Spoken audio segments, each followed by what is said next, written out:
চারিপাশে টিপটিপ বৃষ্টি হচ্ছে, আর এই বৃষ্টির মাঝেই বিমল যাচ্ছে শ্বশুরবাড়ি জামাই ষষ্ঠীতে। বিমল একজন বেসরকারি প্রতিষ্ঠানের কর্মকর্তা। শ্বশুরবাড়ি যাবে বলেই সকালে ছুটি চেয়েছিলেন, কিন্তু অফিস থেকে ছুটি মেলেনি। দিনভর কাজ শেষে এখন সন্ধ্যা পেরিয়ে গেছে। বিকেলে অফিস ছেড়ে তিনি রওনা দিয়েছেন শ্বশুরবাড়ির উদ্দেশ্যে।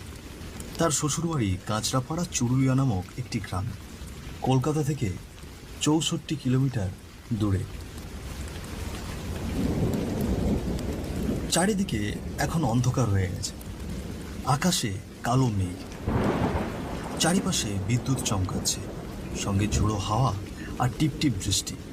এই দুর্যোগপূর্ণ আবহাওয়ার মধ্যেও ভ্যানওয়ালা ধীরে ধীরে ভ্যান ঠেলে নিয়ে চলেছে গ্রামের পথ ধরে, আর সেই ভ্যানে চুপচাপ বসে আছেন বিমল। কি গো কাকু, ঘাটে পৌঁছতে আর কত সময় লাগবে গো? বৃষ্টিতে যে পুরো ভিজে কাক হয়ে গেলাম। বাবু, এখনো যে অনেকটা পথ বাকি। এই বৃষ্টির জন্য ভ্যান তেমন টেনে নিয়ে যাওয়া যাচ্ছে না, তাও চেষ্টা করছি জোরে টেনে যাওয়ার। এর চেয়ে বেশি চেষ্টা যে আমার দ্বারা হবে না। তা বুঝতে পেরেছি, এটা তোমার দোষ না গো, সব ভগবানের লীলা খেলা। অনেকটা পথ পেরিয়ে এসেছে তারা। ঠিক তখনই মুষলধারে বৃষ্টি নামল। চারপাশে যেন এক নিমেষে জল ধুয়ে। অন্ধকার রাত, তার উপর ঝোড়ো হাওয়া আর কাদা ভরা পথ। ভ্যান চালকের মুখে এবার ক্লান্তির ছাপ স্পষ্ট বোঝা যাচ্ছে। মনে হচ্ছে এই অবস্থায় আর বেশিক্ষণ ভ্যান চালিয়ে যাওয়া তার পক্ষে সম্ভব হবে না। বাবু, যে বৃষ্টি নামলো তাতে ভ্যান নিয়ে সামনে আর যাওয়া সম্ভব না।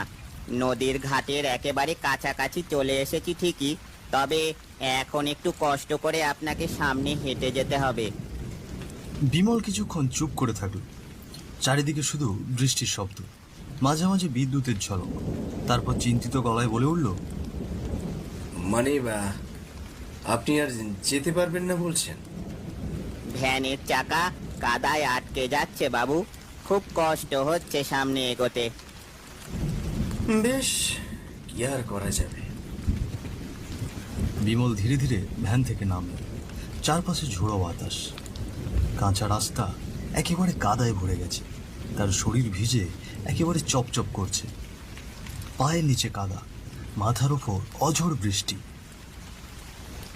বিমল হাঁটতে হাঁটতে নদীর ঘাটে পৌঁছলেন,